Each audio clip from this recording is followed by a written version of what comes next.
Bueno, acá estamos con Jimena de León y con David González, revisando un concepto que yo mismo en algún momento lo usé, hablando de los ni trabajan ni estudian. Y acá me están diciendo cómo a veces no pueden estudiar porque tienen que trabajar cuidando chicos más chicos que ellos, la familia o propios. Es decir, que estamos cuestionando ya la fórmula ni, ¿no? Uno veía una forma clásica.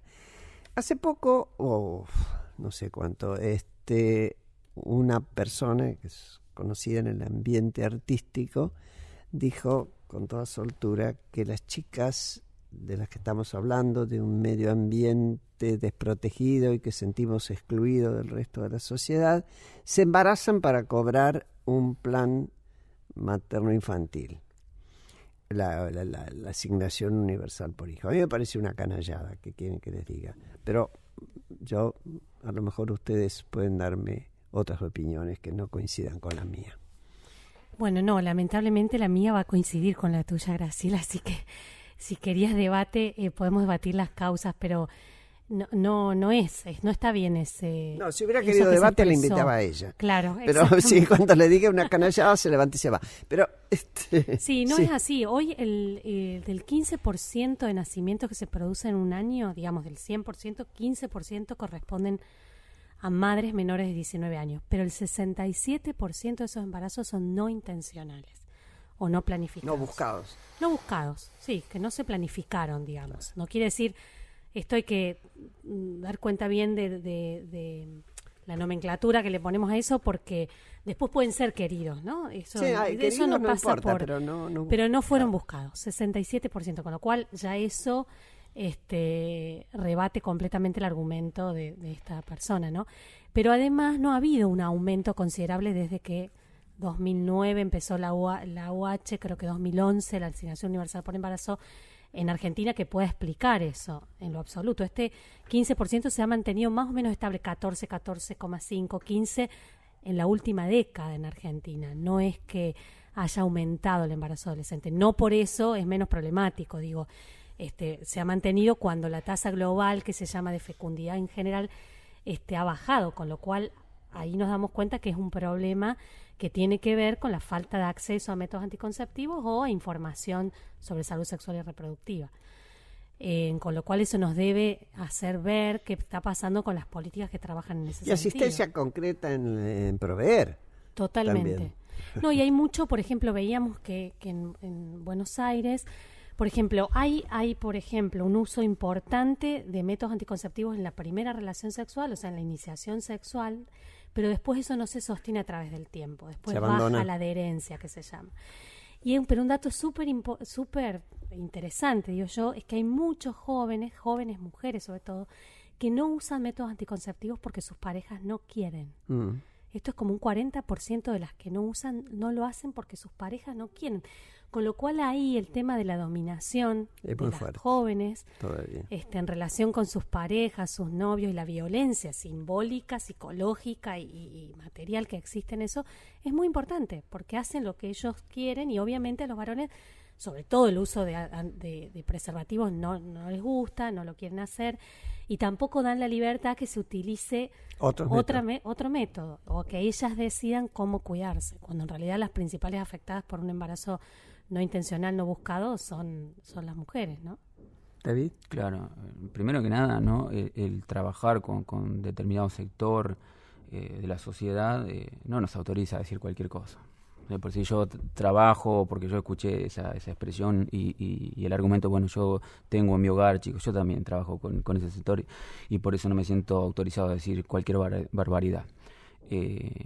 Ahí están muchas de las causales de esta cuestión que tiene que ver con los nacimientos, con la asignación universal y demás, y que los números no hablan de una expansión sobre el embarazo por la asignación universal. O sea, no tiene ningún asidero, no sé, salvo el cierto desprecio y odio por un sector de la sociedad, no puedo encontrarle yo otra explicación. Yo recién lo hablaba. Cuando suceden estas cosas, en las familias lo viven casi como un drama.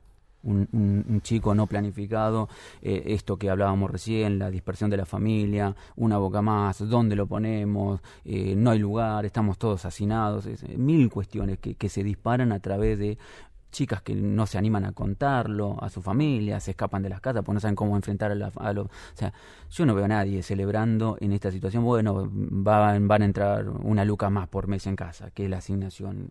O sea, son cuestiones que, digo, no ayudan a planificar o a tratar de resolver ese sector tan importante y que ha crecido, ¿no? Los números lo marcan, y desde, como lo decía, hacía un derrotero Graciela sobre la pobreza estructural y todo. Bueno, no ayudamos en nada diciendo estas cuestiones que estigmatizan y por ahí sí agarran a alguien distraído y le hacen creer que su esfuerzo se va a través de gente que no quiere hacer nada, que no le gusta trabajar, que le gusta tener hijos, y se va agrandando esas diferencias que se puede denominar como grieta, ¿no? Yo creo que es una buena excusa.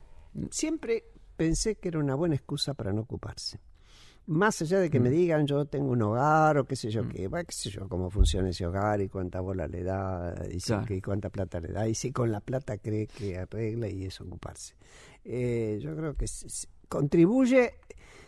En general uno siempre va a leer aquello que le da la razón y va a creer el pensamiento que le da la razón con lo que uno pensó antes. Forzarse a pensar diferente cuando se escuchan cosas distintas y escuchar cosas distintas para modificar es todo un laburo. De ahí que sea, como vos decís, David, cuando se escucha esa excusa rápido, quienes no quieren ocuparse dicen, viste, era por eso, tenés razón, qué vaga. En esta brecha que muchas veces ocurre entre lo que se proyecta y legisla y lo que se ejecuta y ocurre en la realidad, dos de los requerimientos para obtener la asignación universal es hacer cumplir al hijo el calendario de vacunas y incorporarlo al sistema escolar. ¿Esto funciona en la realidad? David, ¿vos tenés información? Mira, en la mayoría de los casos yo podría decir que se busca, ¿por qué? Porque cuando se llega el momento de llenar la libreta, las salitas de salud explotan para ir a ver al pediatra. Hay que ir a madrugar porque dan 10 números, o sea, vos lo que ves, después los números si los tiene Jimena, pero uno la sensación que tiene es que se ocupan porque pasa esto, las salitas del pediatra, 10 números y va la gente a madrugar porque necesitan llenar la libreta, cumplir con las exigencias para la asignación universal.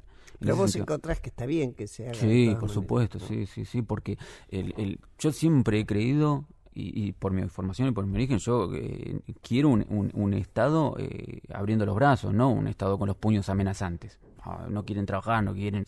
Entonces yo sí comparto esa medida de que se estipulen ciertos parámetros para acceder a un beneficio. Bueno, está bien. Entonces cubrimos el chico, lo cuidamos, más allá de que el padre sea o no sea responsable, si queremos ponernos esos términos, pero la obligación es con el menor, ¿no? Bueno, tiene que estar cuidado, tiene que tener mínimamente el control para que pueda tener en algún momento, si se crean las condiciones, una vida mejor todavía de la que tiene.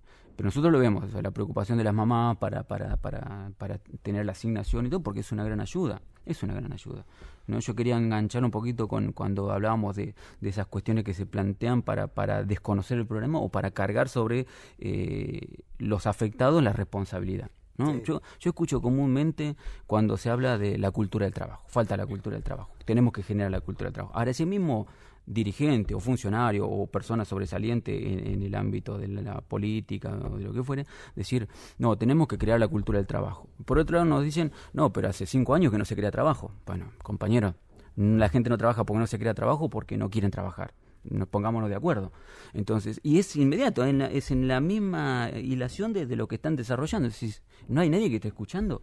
Me estás diciendo que... No sienten la contradicción dentro suyo. Me estás diciendo que hace 5 años no se generan fuentes de trabajo y ahora me decís a los 2 segundos que hay que generar la voluntad de trabajar. Eso no es verdad. La gente quiere trabajar, lucha para mejorar. ¿Qué es un tipo que todo el día empuja un carro para ver si puede garantizar la comida de su familia? ¿Qué es eso? ¿No es esfuerzo?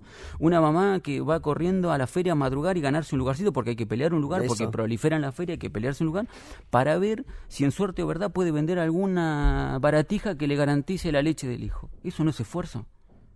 ¿Es verdad que alguien puede creer que alguien va a rechazar un trabajo de 12.000, 15.000 pesos para cobrar un plan y no hacer nada? No, me parece que tenemos que empezar a rever un montón de conceptos y hacernos cargo, como decía Graciela, de los sectores que están marginados, porque después se nos van a venir encima en el sentido de chicos con más delincuencia, las cárceles explotan, de las discusiones metemos 20 años, 30 años, parece... Es una locura. Yo estaba averiguando, todavía no conseguí que me mandaran las cifras, pero veía anteriores, ahora deben ser distintos, de lo que se paga por un preso por día, lo que gasta el Estado por un preso por día. Es una suma fabulosa. Sí, es muchísimo. Es mucho muchísimo. Más que cualquier Entonces, cuando social. pienso en la renta básica universal para determinados sectores, sería menos dinero por mes que lo que se gasta por día en un preso en una cárcel. Que reciba buena atención es otra historia, porque en el camino se va quedando pedazos de esa plata. Pero hay que verlo. Yo justamente estaba pidiendo información al servicio penitenciario, todavía no me contestaron, para saber exactamente hoy cuánto se paga, cuánto gasta el Estado, y no voy a decir inversión, porque eso es gasto, en mantener a un preso, ¿no? En sueldos, comida, limpieza y todo lo demás. Pero bueno, esto es una acotación, un paréntesis nomás. Sigan, chicos, perdón. Jimena. Sí, no, me quedé pensando en lo que decía David, esto de la culpabilización o la responsabilización en los jóvenes por la falta de trabajo, y relacionándolo con lo que decía Graciela de este término nini, que es una categoría que ya deberíamos hacer una campaña para erradicar, porque la verdad que es muy estigmatizante, y nosotros lo que hemos encontrado a partir del análisis de esta encuesta es que el 67% de los famosos nini, que le agregamos un nini más porque son los que no trabajan, no estudian ni buscan, son mujeres que cuidan a sus niños en los hogares.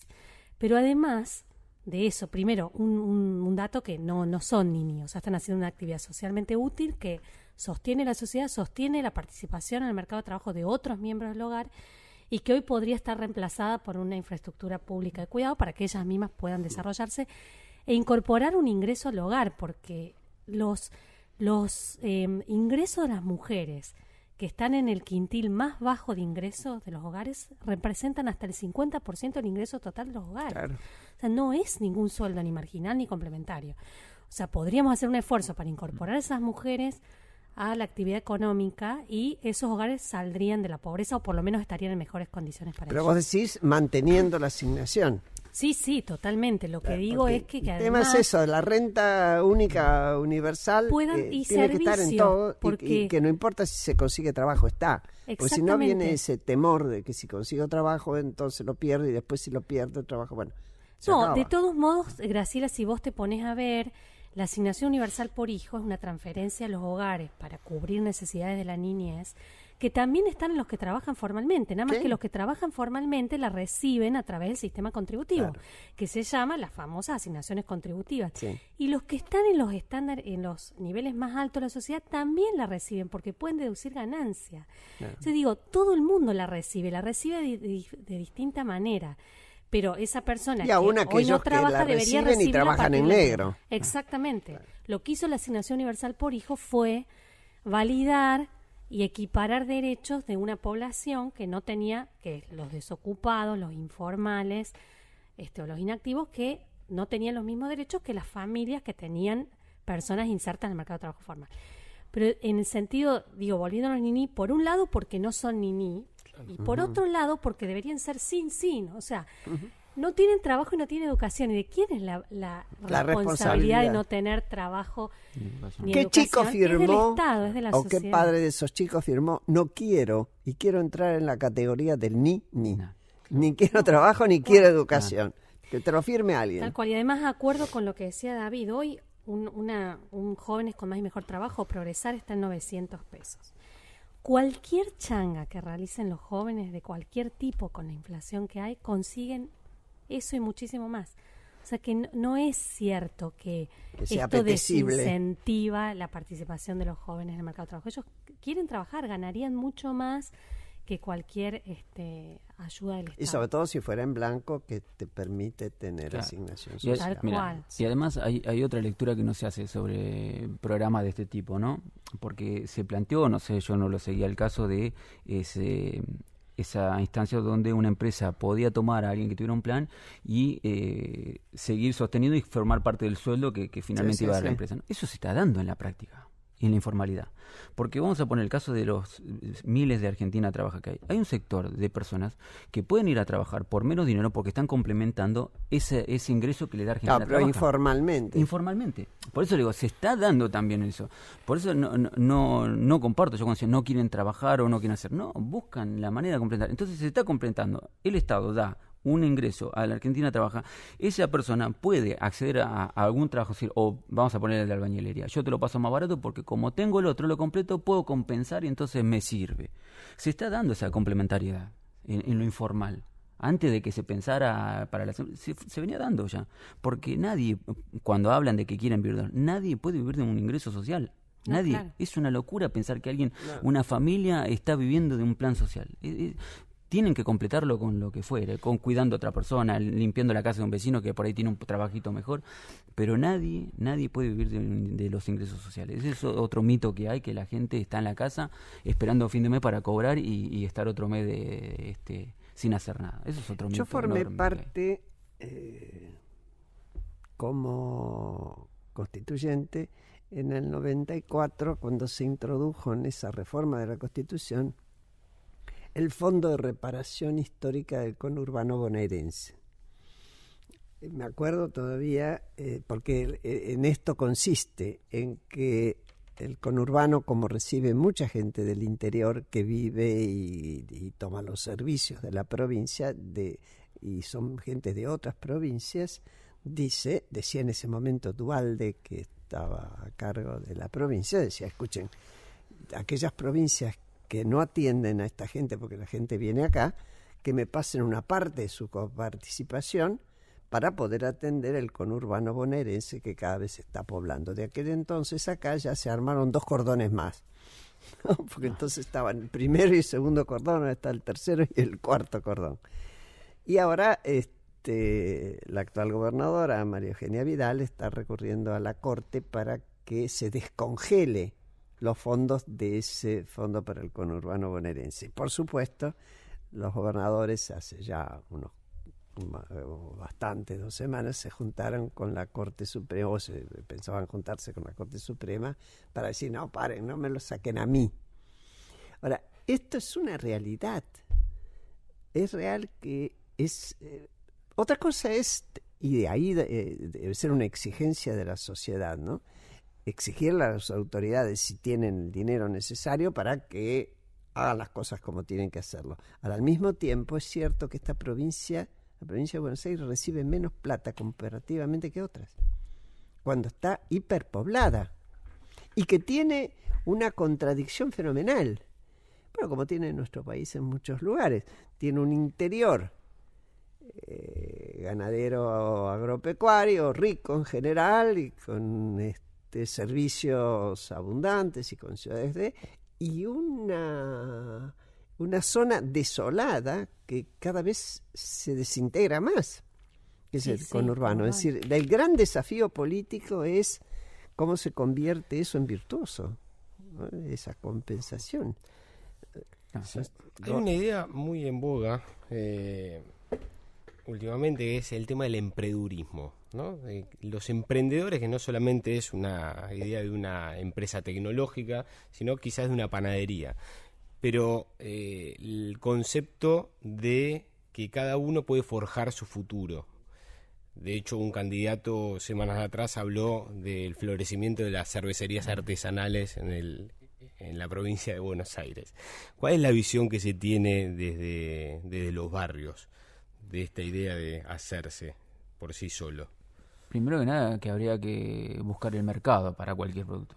No hay plata en la calle. Eso es real. Nadie está consumiendo nada, por eso hablaba de la proliferación de la feria, donde uno va y compra algo que por unos mangos, porque el que tiene que vender algo, y se ve esa caída en los comercios, que el 2x1 están todos, o comercios que directamente bajan la presión. Eso es real. Entonces, está bien. ¿Emprendemos para qué mercado? Exactamente. Es básico, ¿no? Pues, bueno, después ahí... Una cosa es hacer cerveza para Palermo Soho. Exactamente. Y otra hacer budines en la feria de... No, y además esto... Que una vez que te compraron 3 budines, ¿qué es eso? Se conceptualiza como emprendedores por vocación y emprendedores por necesidad, ¿no? No es lo mismo el emprendedurismo tecnológico de jóvenes que han accedido a educación superior y que se meten en un nicho de mercado muy específico y además con ese emprendimiento ganan mucho dinero de la noche a la mañana. No hay emprendimiento con emprendimientos que se hacen a pulmón. Que Mercado Libre. Claro que sí. que fue la posibilidad de alguien que se dio cuenta de que eso se podía hacer y que no necesita un peso del Estado. Tal cual. Pero bueno, hay que tener las herramientas. Primero hay que repartir las herramientas y apostar a que el más habilidoso, el más seguidor, ahí sí que hay condiciones personales, pero con las mismas herramientas puedan hacer cosas. Y en un contexto de crisis de la educación, ¿no? Sí, que estamos formando para que emprendan qué cosas. Si estamos viendo que todo el tiempo es la situación de la educación es más grave. Entonces hay que leerlo en un contexto, porque si no, tirado así de manera suelta, es de campaña, ¿no? Pero el análisis... a un sector, a un target que, bueno, tiene esas posibilidades, pero no todos le tienen. Sí, y además no deja de ser como un salvavidas para una crisis del empleo formal en relación de dependencia, ¿no? La crisis de una sociedad industrial y entonces como nuestro sistema de protección social está basado en Argentina en la inserción laboral de las personas y de ahí se derivan todos los beneficios que tiene, hay que empezar a pensar, como decías vos, Graciela, al principio, en sistemas de protección social que tienen que armarse para una sociedad en la cual muchas personas no van a tener un trabajo formal y en relación de dependencia, que sería como lo más protector, ¿no? Claro, porque con lo que decía recién David, el tema educación, que yo, machaco. Yo creo que los oyentes ya están aburridos de oírme hablar de eso. Espero que no.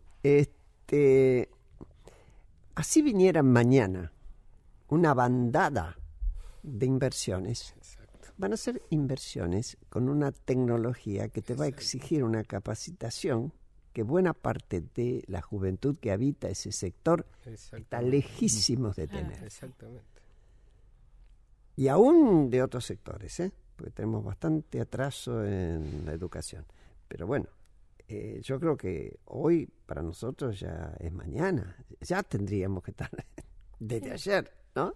Claro, con eso la tecnología, ¿no? Yo ponía un caso que de la mera observación, ¿no? Esto de es cierto que la construcción empezó a repuntar. Entonces, ahora, vos ves que no impacta en la gente que uno permanentemente conoce, que ha quedado sin trabajo y demás. Claro, yo veía por allá por Lomas en una obra donde había unas maquinarias, donde había 4 obreros. Sí. O sea, la tecnología hace que también en la construcción haya menos personas trabajando. O sea, una máquina hace lo que hacían 10, 20 obreros. Claro. Bueno, entonces decía, prolifera la obra. Pero tenés esto, maquinarias que necesitan 4 operadores, nada más. Hay encima operadores que por ahí tienen que saber de computación, porque lo que conduce la máquina es una computadora, como ha pasado hoy en el campo. De todos modos, se habla mucho de esto de las competencias socioemocionales y que claramente son críticas y van a seguir siendo más críticas. Y eso debe llamar la atención sobre las reformas que tiene que hacer el sistema educativo formal. La escuela media nuestra fue creada para formar élites dirigentes, ¿no? Así es. No era inclusiva, no era una cuestión masiva cuando se creó, y ahí quedó. En realidad, originalmente, no. La pirámide de Sarmiento era en la cúpula la universidad, con las carreras virreinales que se llamaban, medicina, abogacía e ingeniería. Y era un pedacito chiquito arriba. Abajo, secundario, para atender a las demandas del comercio. Claro. El empleado que trabajaba en las oficinas y demás. Y abajo, en la base, que era la más extensa, obligación para la educación de los obreros. Claro. Estaba pensada así. Sí. De todos modos, en estratos, ¿no? con los, por ejemplo, demasiado que por lo menos la pensaron Tal cual. obligatoria y hasta abajo, Tal ¿no? cual. Pero bueno, hoy un porcentaje enorme de los jóvenes que dejan se sienten expulsados de la escuela, no solo porque hay mecanismos en los docentes, en cómo está estructurado el sistema de educación formal que expulsa a los jóvenes, sino que la falta de interés, no ven que se conecte con algo de lo que necesitan, con sus intereses, con sus motivaciones, con sus necesidades. Y acá tengo el número. El 40% de los jóvenes que dejaron fue por falta de interés o porque no les iba bien. O sea, también el mal desempeño genera una deserción. Por supuesto, deserción. Porque eso, es desmotivante, digamos, que a uno no le vaya así bien es. en donde está. La frustración permanente frustración, hace que te vayas. Decir, bueno, basta, yo ya para esto no sirvo, listo. Con lo cual, ahí hay un enorme camino por recorrer en términos de qué cuestiones tienen que ser modificadas en la estructura de la escuela media. Bueno, yo les agradezco haber estado con nosotros. Excelente. Nos ha ayudado a pensar en esto que no es alegre. Me hubiera gustado que pudiéramos terminar con una nota de alegría. Yo siempre tengo esperanzas. Y como dije alguna vez, soy vieja, pero a los jóvenes nunca les voy a decir vayan. Yo les voy a decir, miren, vayan que yo voy a acompañar. Hasta el domingo que viene. Que tengan muy buena tarde hoy. Sigan en la 1110. El programa que nos sigue es La Otra Mirada con Gustavo Mura y usted sabe que vale la pena.